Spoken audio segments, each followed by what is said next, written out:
नमस्कार। भारत के लिए एक और खुशखबरी और सभी लोगों के लिए न्यूज़ यह है कि पिछले 1.5 सालों में सबसे ज्यादा फॉरेन रिजर्व भारत का हो गया। रॉयटर्स का न्यूज़ है, India forex exchange hit over 1.5 year high. सबसे 1.5 साल में सबसे ज्यादा हाई पर पहुंच गया हमारा फॉरेन रिजर्व। कितना हाई हुआ, कितना विदेशी मुद्रा भंडार है, इसको जरा देख लीजिए। डेटा यह है कि 15 दिसंबर को आकलन किया गया था और हम लोगों का फॉरेन रिजर्व जो है वो 615.97 बिलियन यूएस डॉलर हो चुका है। और माना जा रहा है ये जो रिजर्व है यह कितना उछाल लिया, तो लगभग इसने उछाल लिया है 9.2 बिलियन यूएस डॉलर का। लगभग 9.2 यूएस बिलियन डॉलर का उछाल लेते हुए भारत आज इतना दूर तक पहुंच चुका है, इसका फॉरेन रिजर्व यानी विदेशी मुद्रा भंडार। आप कहेंगे कि सर इसमें क्या बड़ी बात है विदेशी मुद्रा भंडार, यदि बहुत हाई हो गया तो इससे क्या हो जाएगा? तो पहले हम लोग यही समझ लेते हैं कि आखिर विदेशी मुद्रा भंडार में रखा किसे जाता है, फॉरेन रिजर्व में रखा किसे जाता है। तो सबसे पहले रखा जाता है जो कहा जाए जो फॉरेन करेंसी एसेट्स है। बेसिकली इसमें बेसिकली हॉट करेंसीज को रखा जाता है, जैसे मान लो डॉलर है ना, पाउंड, येन, इन सबको रखा जाता है। तो एक तो ये हो गया, तो सबसे पहले इसे रखा जाता है। यानी कि डॉलर, आप लोग बार बार ये पढ़ते हैं कि फॉरेन रिजर्व में डॉलर होता है, लेकिन केवल डॉलर नहीं होता है, कुछ और विदेशी मुद्रा जो हॉट करेंसीज हैं वो भी होती हैं, जैसे पौंड हुआ, येन हुआ, युआन हुआ, इन सबको भी रखा जाता है। यूरो जो यूरोपियन यूनियन की करेंसी है एक तरह से, इसे भी रखा जाता है। सेकेंड नंबर पर गोल्ड भी आता है। फॉरेन रिजर्व में आप गोल्ड को भी रखते हैं। थर्ड नंबर पर SDR, special drawing rights, SDR को रखा जाता है। ये आईएमएफ के द्वारा 1969 में लाया गया था। कई बार एग्जामिनेशन में कहा जाता है कागजी मुद्रा यानी पेपर करेंसी किसे कहा जाता है, या आर्टिफिशियल करेंसी किसे कहा जाता है, कृत्रिम मुद्रा, तो एसडीआर को कहा जाता है। ये 1969 में आया था। इसमें एक तरह से कई प्रकार के जो महत्वपूर्ण मुद्राएं हैं विश्व की, जो करेंसीज हैं, उसका एक तरह से ये बक्सा है, एक बकेट है। मतलब एसडीआर में क्या क्या आ जाएगा, यदि मैं आपसे कहूं तो एसडीआर में डॉलर आता है, पाउंड आता है, यूरो आता है, जापानीज येन आता है, और जो चाइनीज युआन है वो आता है। ये 5 देशों की जो करेंसी है वो एसडीआर में आती है, आईएमएफ के मुद्रा में आती है। यानी आप इस बात को जान लीजिएगा कि विदेशी मुद्रा भंडार, किसी भी देश का विदेशी मुद्रा भंडार में, केवल भारत ही नहीं, किसी भी देश का विदेशी मुद्रा भंडार हो, उसमें हॉट करेंसी, खासकर डॉलर का वेटेज बहुत ज्यादा है। उसके बाद गोल्ड, एसडीआर, और एक और भी चीज है उसको भी ध्यान में रखेंगे, ये 4th नंबर पर आता है RTP, reserve trench position. Reserve trench position क्या है? यदि कोई भी कंट्री को आईएमएफ में भी अपना पैसा वो जमा करती है, उस हिसाब से उसका कोटा भी निर्धारित होता है, उस हिसाब से उसका वेटेज भी निर्धारित होता है, और साथ ही साथ उसी हिसाब से उसको कुछ उधार आईएमएफ से मिल भी सकता है। ठीक है, तो इसमें भी आरटीपी भी को भी कंसीडर किया जाता है, किसमें? Foreign reserve. तो ये 4 चीजों से मिल करके बना हुआ है। ठीक है, यहां पर एक बात ध्यान रखेंगे, आरटीपी मतलब जैसे कि भारत ने भी बहुत सारा पैसा आईएमएफ के पास जमा कर रखा है अपना, तो जो जमा किया जाता है डॉलर के रूप में एट लास्ट कन्वर्ट करके जमा किया था, तो इसमें आप 25% तक यदि आप लेते हैं, कभी भी ले सकते हैं, याद रखेंगे ना, तो उसे क्रेडिट नहीं माना जाता, उधार नहीं माना जाता, बस आप ले सकते हैं और कोई शर्त का पालन नहीं करना होगा। लेकिन यदि आज उससे ज्यादा लीजिएगा तो आईएमएफ की शर्तें बहुत ही ज्यादा कठोर है। एक बात ध्यान रखेंगे, जो आईएमएफ है यानी इंटरनेशनल मॉनेटरी फंड, जिसको आप इंटरनेशनल अंतरराष्ट्रीय मुद्रा कोष कहते हैं, वह बहुत विपरीत परिस्थिति में ही किसी देश को लोन देता है। जब एक देश दिवालिया होने के कगार पर आ जाए, मतलब उसके पास इतना भी पैसा ना हो, खासकर विदेशी मुद्रा ना हो, जिससे वो दूसरे देश के साथ व्यापार कर सके, तब ऐसी परिस्थिति में हम लोग कहते हैं कि वह देश भुगतान और संतुलन की स्थिति में आ गया है, बैलेंस ऑफ बीओपी जो है उसका एकदम खराब हो गया है, क्राइसिस में है। तब उस पोजीशन पर वह जितना भी पैसा जमा करता है उसका 200% तक वह आईएमएफ से ले सकता है, लेकिन उसकी शर्तें बहुत कठोर होती है और काफी ब्याज देना होता है। तो यहां तक आपने समझा कि विदेशी मुद्रा भंडार में ये सब चीजें इंक्लूड है। यहां पर आप ध्यान एक बात और भी रखेंगे कि भारत में जो आज आप देख रहे हैं 615 से भी ऊपर यूएस बिलियन डॉलर भारत के पास विदेशी मुद्रा भंडार आ चुका है। इसमें कौन कौन सी चीज कितनी है तो मैं आपको बता देता हूं, लगभग 94% के आसपास डॉलर है या हॉट करेंसी है, जो बहुत ही अच्छा माना जाएगा। 5% के आसपास गोल्ड है, इसको भी ध्यान रखेंगे, और 1% में आएगा आपका एसडीआर और वो आरटीपी, जिसको मैंने कहा रिजर्व ट्रेंच पोजीशन। तो ये आता है, ये आज के तारीख में कमोबेश ऐसा ही है, पॉइंटों में कुछ अंतर हो गया हो तो अलग बात है, लेकिन कमोबेश इतना ही है, यही फॉरेन रिजर्व है। और ये अच्छा समाचार है कि भारत का फॉरेन रिजर्व बढ़ रहा है। फिर आप कहेंगे सर कि यदि फॉरेन रिजर्व भारत में बढ़ा तो कौन सी बड़ी बात हो गई, क्या हमारा उससे कोई प्रभाव है, हमारे ऊपर कुछ इसका प्रभाव पड़ेगा? पड़ेगा, निसंदेह पड़ेगा। पहला पॉइंट देखिए क्या क्या पड़ता है। फर्स्ट पॉइंट, इंपैक्ट यानी प्रभाव। यदि आपका फॉरेन रिजर्व बढ़ता है, मैं कहता हूं फॉरेन रिजर्व यदि बढ़ गया है और अच्छा फॉरेन रिजर्व है, तो इससे एक्सचेंज रेट स्टेबल रहता है। आप बोलेंगे सर एक्सचेंज रेट क्या होता है? एक्सचेंज रेट यानी विनियमन दर। मान लेते हैं आज आपका $1 का कीमत 82 रुपीज है,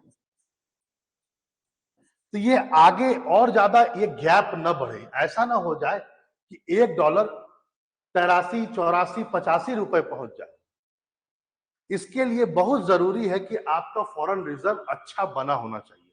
सर समझ में फिर भी नहीं आ रहा, हम बताते हैं क्या समझ में आ रहा है। आपको पता होगा किसी भी चीज का जो रेट होता है, जो प्राइस होता है, वो डिमांड एंड सप्लाई पर है। टमाटर यदि मार्केट में कम है तो रेट बढ़ेगा, टमाटर का यदि डिमांड मार्केट में बढ़ गया है तो भी रेट बढ़ेगा। लेकिन यदि टमाटर का डिमांड बहुत कम हो, चाहे कितना भी टमाटर हो, तो रेट तो कम ही रहेगा। अब मान लो हमारे पास लगभग 615, क्योंकि बहुत हद तक तो 94% डॉलर ही है। अब मान लो हमारे पास विदेशी मुद्रा भंडार लगभग डॉलर पूरा भरा हुआ है, खजाना भरा हुआ है, तो हम डॉलर का डिमांड करेंगे ही नहीं, हमारा डॉलर और हमको दो। यदि हमारा ये फॉरेन रिजर्व कमजोर होता है तो क्या होगा, हमें तुरंत व्यापार चलाने के लिए डॉलर का डिमांड करना पड़ेगा, यानी डॉलर को खरीदना होगा, अपने पास लाना होगा। और इस चक्कर में क्या होता है, आप डॉलर का डिमांड बढ़ा देते हैं, और जैसे ही डॉलर का डिमांड बढ़ जाएगा उससे क्या होगा, जो एक्सचेंज रेट है उसका गैप आप बढ़ा देंगे। तो एक्सचेंज रेट आपकी करेंसी के रिस्पेक्ट में, भारत की करेंसी के रिस्पेक्ट में यदि डॉलर का रेट को स्टेबल रखना है, तो फॉरेन रिजर्व यदि अच्छा है और अच्छा होता जा रहा है, ये और भी अच्छा होगा। ठीक है, विनियमन दर। दूसरा पॉइंट आप देखिए और भी है, मॉनेटरी पॉलिसी यानी मौद्रिक नीति, इसमें भी स्टेबिलिटी रहता है।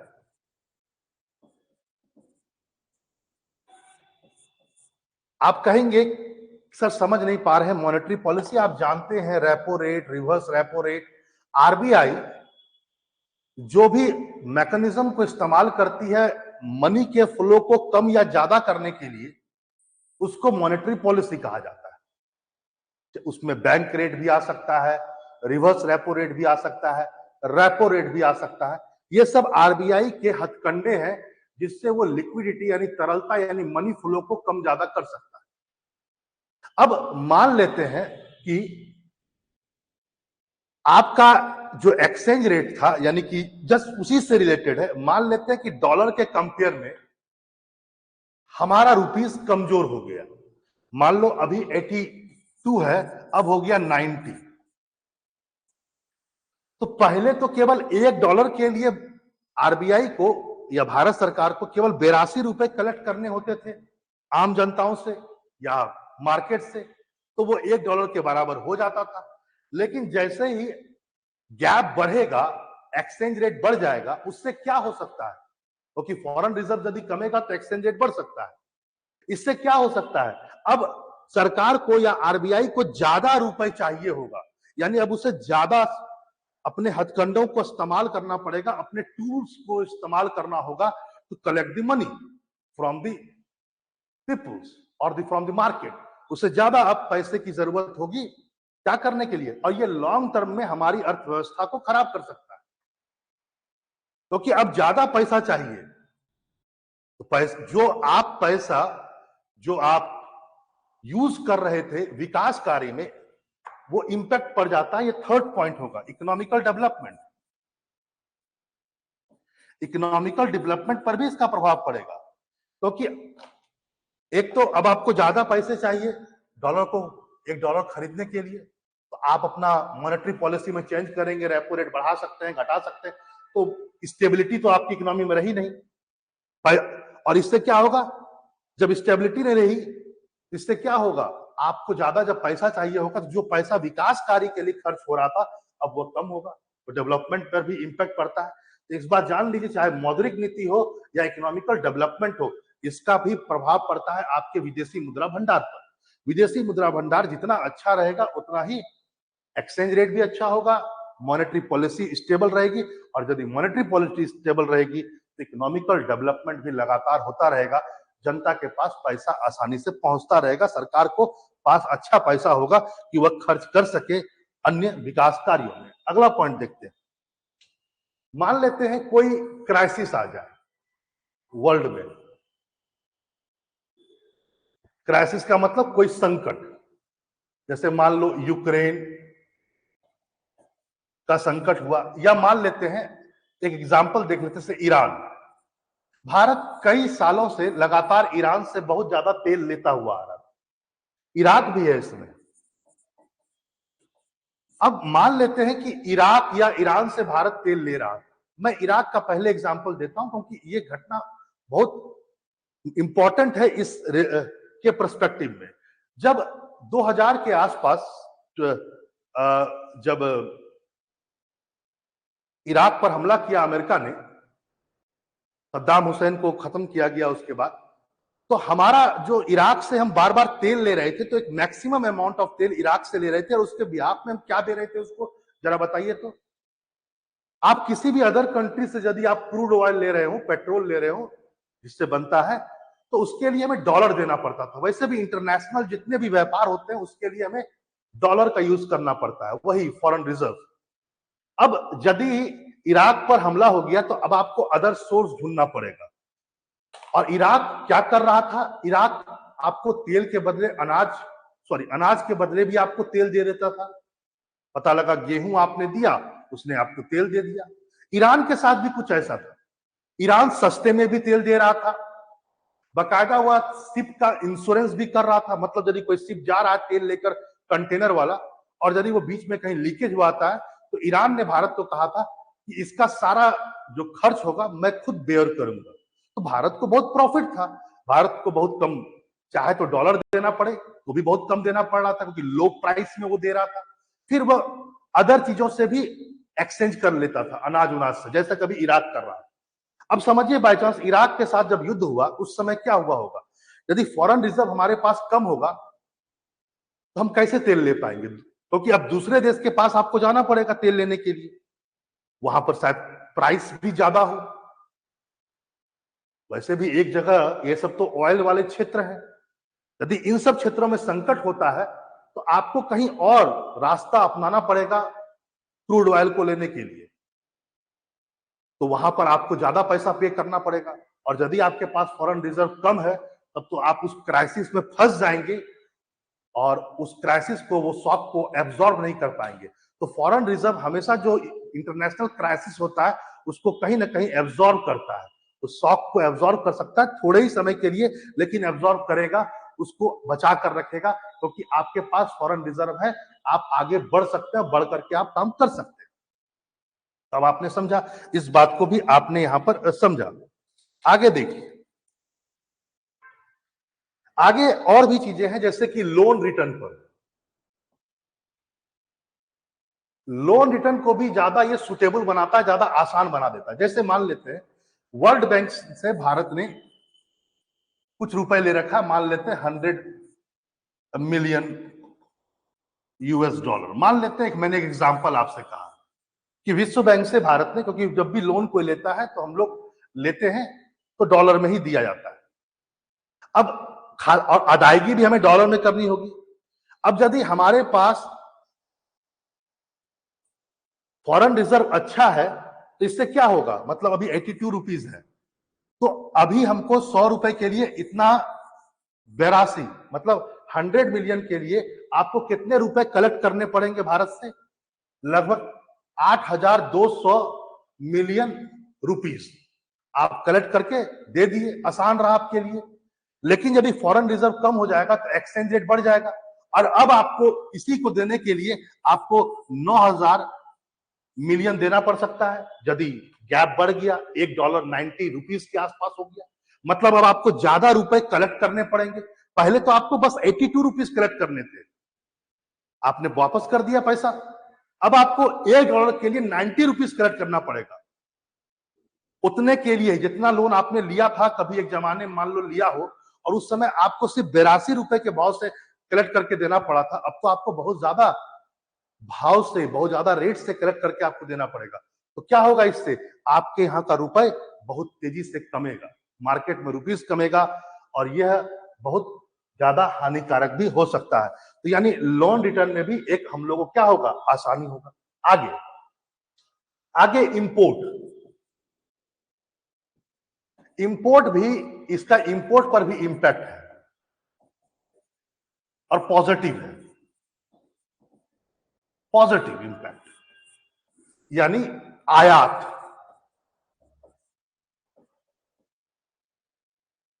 जब हमारे पास फॉरेन रिजर्व रहेगा तो उससे क्या होगा, डॉलर का मूल्य रुपए के मूल्य में क्या होगा, स्टेबिलिटी रहेगा।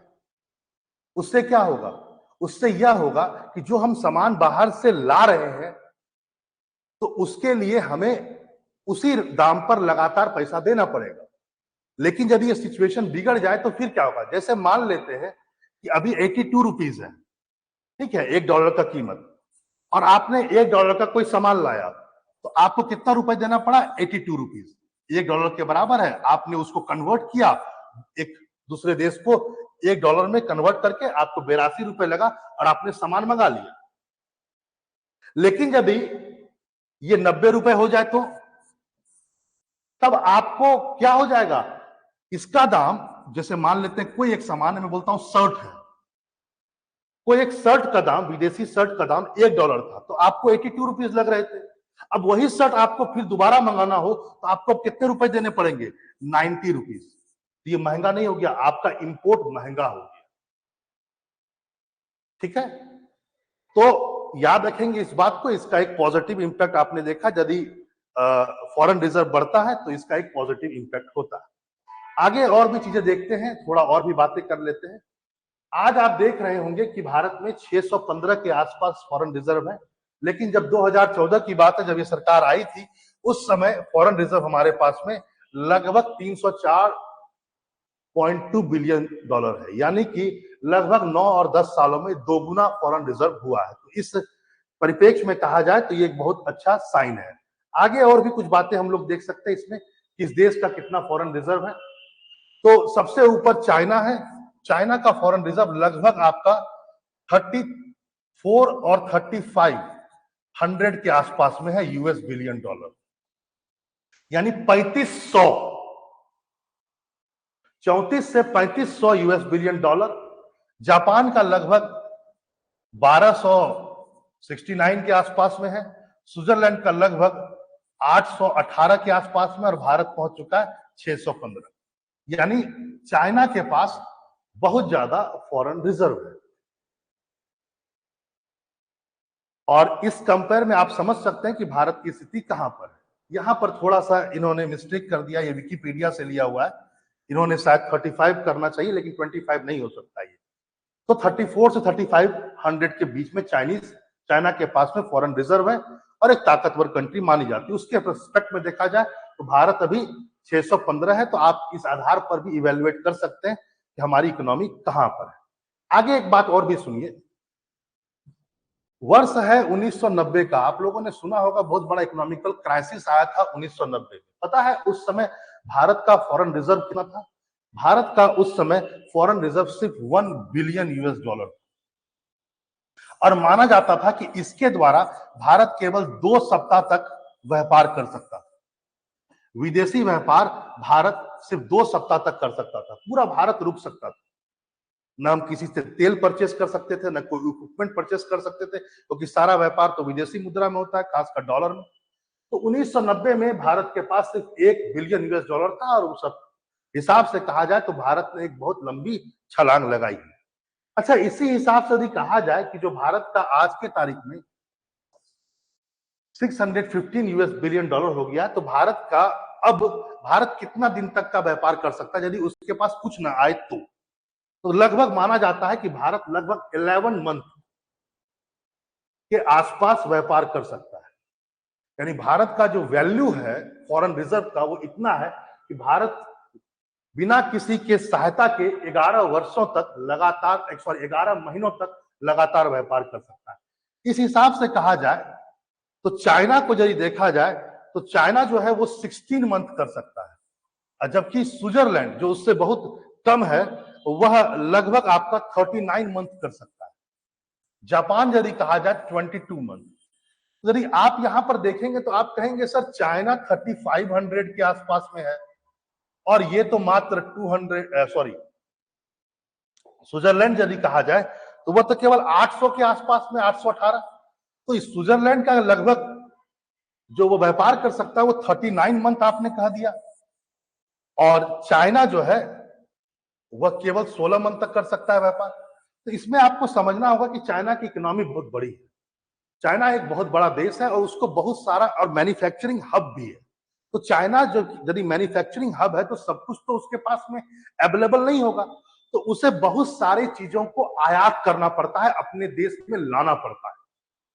फिर इतना बड़ा देश है, क्रूड ऑयल चाहिए, बहुत सारी चीजें चाहिए, तो उसकी जरूरतें ज्यादा है, जो अदर कंट्रीज से व्यापार के थ्रू वो पूरा करता है। इसलिए इतनी बड़ी फॉरेन रिजर्व के साथ भी चाइना सिर्फ 16 महीनों तक ही चल सकता है। वहीं इसके कंपेयर में स्विट्जरलैंड यदि कहा जाए तो 39 मंथ, जापान यदि कहा जाए तो 22 महीने, और भारत यदि कहा जाए तो वैसे 10.2 10.3 कहा जा रहा है मंथ तक भारत चल सकता है, इसलिए मैंने अप्रोक्स 11 मंथ कहा है। तो इसको भी आप लोग ध्यान में रखेंगे। एक बात और भी ध्यान रखेंगे, वो यह है कि एक बात यहां पर एक चीज और भी देख लेते हैं पहले, कि यदि फॉरेन रिजर्व भारत का बढ़ा, ये तो बहुत बढ़िया बात है, मैंने बहुत सारी बातें पॉजिटिव कहा आपको, लेकिन क्या इसका कुछ निगेटिव इंपैक्ट भी पड़ सकता है? यदि फॉरेन रिजर्व बढ़ता है हमारे यहाँ, तो क्या इसका कुछ निगेटिव इंपैक्ट भी पड़ सकता है? जरा समझिए। निगेटिव भी, आप कहेंगे सर ये तो बड़ा गलती बात है। पढ़ना पड़ेगा। लेकिन देखिए क्या होता है, मान लेते हैं कि अभी 82 है $1 का कीमत, और धीरे धीरे हमारा फॉरेन रिजर्व बढ़ता चला गया और ये चला गया, पहुंच गया 50 रुपए $1। क्योंकि मैंने अभी क्या कहा था, फॉरेन रिजर्व बढ़ेगा तो एक्सचेंज रेट स्टेबल रहेगा, और ज्यादा बढ़ गया तो एक्सचेंज रेट का गैप कमता जाएगा। अब जरा समझो, कोई एक विदेशी कंपनी है जो भारत में इन्वेस्ट करना चाहती है, ठीक है, तो उसे पहले अभी पता है कि $1 का कीमत 82 रुपए है, तो वो मान के चलता है कि हमें यहां पर लगभग भारतीय करेंसी में उसे 1 लाख करोड़ रुपए खर्च करना है, तो वो काम कर लेगा। तो उस हिसाब से उसे कम डॉलर चाहिए। पता लगा उसे रॉ मटेरियल खरीदना है, जमीन यहां पर एक्वायर करना है, लेबर को पेमेंट करना है, सब काम तो वो रुपये में करेगा। अपने डॉलर को पहले रुपये में कन्वर्ट करेगा और सारा काम किसमें करेगा, वह रुपये में करेगा। लेकिन और अभी रुपये का वैल्यू बहुत कमजोर है, तो उसको तो बड़ा फायदा हो रहा है, यानी वह कम डॉलर में ज्यादा चीज परचेस कर सकता है भारत में। लेकिन यदि रुपया मजबूत हो जाता है तो इन्वेस्टमेंट पर प्रभाव पड़ेगा, सीधा बात है। कैसे नहीं प्रभाव पड़ेगा? अभी उन्हें अब $1 में वो 82 रुपए का सामान खरीद सकते थे भारत में, और अब $1 में सिर्फ 50 रुपए खरीद रहे हैं। कल को यदि 20 रुपए हो गया तब क्या होगा? तब तो धीरे धीरे इन्वेस्टमेंट और कम जाएगा। इससे क्या होगा? इकोनॉमिकल डेवलपमेंट कमजोर हो सकता है, रोजगार के अवसर भी कम सकते हैं। तो ये भी जान लीजिए कि फॉरेन रिजर्व अच्छी बात है, लेकिन कुछ इसका निगेटिव इंपैक्ट भी पड़ सकता है। यदि एक्सचेंज रेट और कम होता चला गया, यानी रुपया ज्यादा, और आप कहेंगे रुपए मजबूत हो रहा है सर, अच्छी बात है, लेकिन यदि रुपया मजबूत होगा तो दूसरा वाला देश आपके यहाँ क्यों इन्वेस्ट करेगा? उसको लगेगा मुझे तीसरा देश में मैं इन्वेस्ट करूंगा, मुझे वहां ज्यादा फायदा है, कम डॉलर में मैं ज्यादा कमा सकता हूँ, यहाँ पर ज्यादा खर्च करना पड़ेगा। आप समझ सकते हैं। दूसरा पॉइंट एक और भी है, एक्सपोर्ट। एक्सपोर्ट पर भी निगेटिव इंपैक्ट पड़ता है, क्योंकि यदि रुपया मजबूत होता है, अभी मान लेते हैं 82 रुपीज बराबर $1 है। अब हम कोई एक शर्ट बनाते हैं, मान लेते हैं इंडियन गवर्नमेंट, बिरला हो चाहे कोई भी हो, एक शर्ट बनाता है, और मान लेते हैं वो 82 रुपीज का शर्ट है। अब वो अमेरिका में गया तो अमेरिका पीपल को कितना रुपया लगेगा? $1 लगेगा। उसने कहा चल बढ़िया आया, $1 में मैंने एक शर्ट ले लिया। लेकिन कल को यदि ये 41 रुपए पहुंच गया तब क्या होगा? यदि डॉलर का रुपए का जो ताकत है वो बढ़ गया और अब $1 41 रुपए के बराबर हो गया, तो शर्ट तो अभी भी बन रहा है 82 रुपीज में।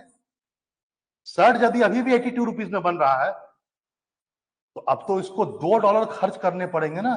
पहले तो वो $1 में एक शर्ट ले लेता था 82 रुपए का, और अब उसे $2 खर्च करने पड़ेंगे उसी 82 रुपए के शर्ट को लेने के लिए। तो सर वो आपका माल क्यों परचेस करेगा? वो किसी अदर कंट्री का माल परचेस करेगा। तो आप इसको समझ सकते हैं यहां पर इस बात को भी कि इस तरह से भी इंपैक्ट पड़ सकता है। ठीक है, आगे कुछ और बातें भी देख सकते हैं, कुछ नेगेटिव बातों को भी आपने देखा। मैंने अभी थोड़ा देर पहले आपसे कहा था, इसको भी जरा समझेंगे, वो यह है, मैंने आरटीपी कहा था कि आरटीपी का मतलब रिजर्व ट्रेंच पोजीशन, वह पैसा जो आईएमएफ के पास कोई कंट्री जमा करती है उसको भी काउंट किया जाता है फॉरेन रिजर्व में। ये भी आपने सुना। उसके साथ साथ मैंने एसडीआर भी कहा था, स्पेशल ड्रॉइंग राइट, जो 1969 में आया था, और मैंने कहा था इसमें कौन कौन सी करेंसी है? डॉलर है, यूरो है, रेनमिन भी है जिसको चाइनीज युआन भी कहा जाता है, एन है जापानीज करेंसी, और पाउंड स्टेर्लिंग है यूरोपियन। यदि आपसे प्रश्न आ जाए कि उस एसडीआर में जो एक बकेट है इन सब रुपए का मिला करके, उसको भी फॉरेन करेंसी में माना जाता है, तो इसमें किसका वेटेज कितना है? जान लीजिएगा इस बात को कि डॉलर का वेटेज एसडीआर में सबसे ज्यादा है, लगभग 41.73%।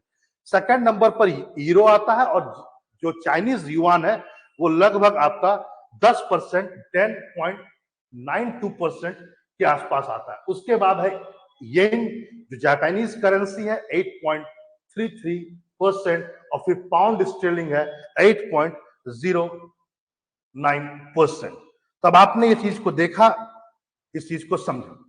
यहां पर एक और भी कहानी हम थोड़ा सुनना चाहते हैं, बड़ा रोचक है, इसको भी समझेंगे। रोचक यह है कि कुछ लोग यहां पर मुझे यह भी कहेंगे कि सर भारत तो आए दिन भारत इंपोर्ट ही करता जा रहा है, पेट्रोल हम विदेश से लेते हैं, सॉरी क्रूड ऑयल, जो पेट्रोल या डीजल सब बनता है, क्रूड ऑयल हम विदेश से लेते हैं। अधिकतर सामान जो हम परचेस करते हैं, बहुत सारा सामान विदेश से आ रहा है। आए दिन हम न्यूज में सुनते हैं कि भारत को ज्यादा इंपोर्ट कर रहा है, एक्सपोर्ट कम कर रहा है। आपको वैसे भी पता ही है कि भारत और चाइना के बीच में जब तक 225 यूएस बिलियन डॉलर के आसपास में ट्रेड चल रहा है, अब तो 228 हो चुका है, और इसमें से 100 यूएस बिलियन डॉलर सिर्फ चाइना भारत भेजता है, मतलब चाइना से एक्सपोर्ट है, या भारत का इंपोर्ट मान लेते हैं। हमारे यहां से तो इतना पैसा गया, जबकि भारत कितना भेज रहा है, सिर्फ 25 यूएस बिलियन डॉलर। तो आप कहेंगे हमसे यहां पर ये कि यार ये समझ में फंडा नहीं आ रहा है कि भारत लगातार चीजें मंगा रहा है विदेश से, फोन विदेशी, चाइना हर चीज विदेशी, अमेरिका से हम सामान मंगाते हैं, फिर भी हमारा फॉरेन रिजर्व बढ़ गया। ऐसा कैसे हो गया? जब डॉलर भारत से जा रहा है, कि व्यापार तो विदेश डॉलर में होता है, जो पैसा बाहर जा रहा है, तो हमारा फॉरेन रिजर्व कैसे बढ़ गया? तो यहां पर एक बात आप लोग ध्यान रखेंगे, वो यह है कि एक वर्ड यूज किया था, करंट अकाउंट डेफिसिट।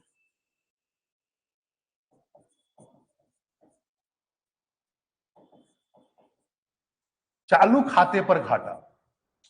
ये जो रोजमर्रा का व्यापार होता है ना, इसको करंट अकाउंट डेफिसिट में रखा जाता है। इसमें गुड्स एंड सर्विसेज बोथ आता है,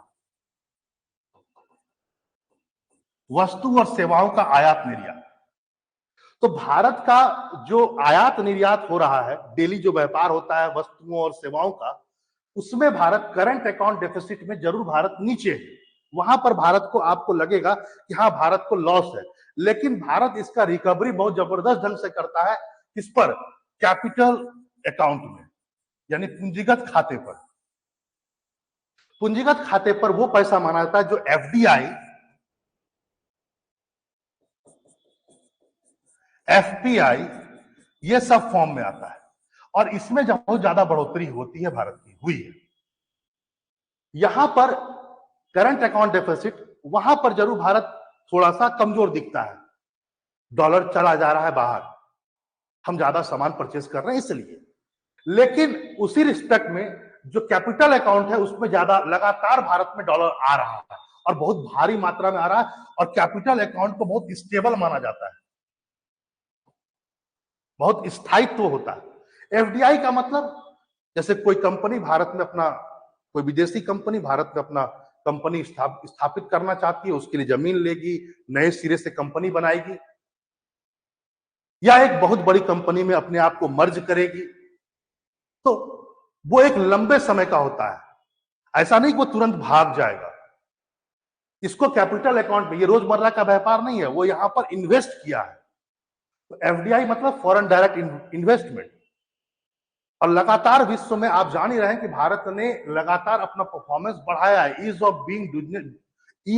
बीइंग बिजनेसेस में भारत का पोजीशन लगातार अच्छा होता जा रहा है।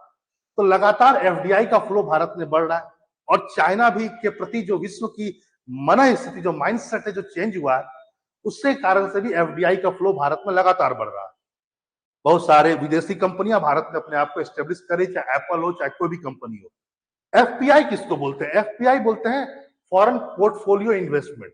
मतलब कोई भी एक फॉरेन इन्वेस्टर्स जो हमारे कंपनी में शेयर लगाता है या शेयर परचेस करता है, उसको भी कैपिटल अकाउंट में माना जाता है। इसमें ये थोड़ा कम स्टेबल होता है, क्योंकि कोई भी व्यक्ति यदि देखता है कि भारत का स्टॉक मार्केट गिर रहा है, तो तुरंत पैसा निकाल लेगा।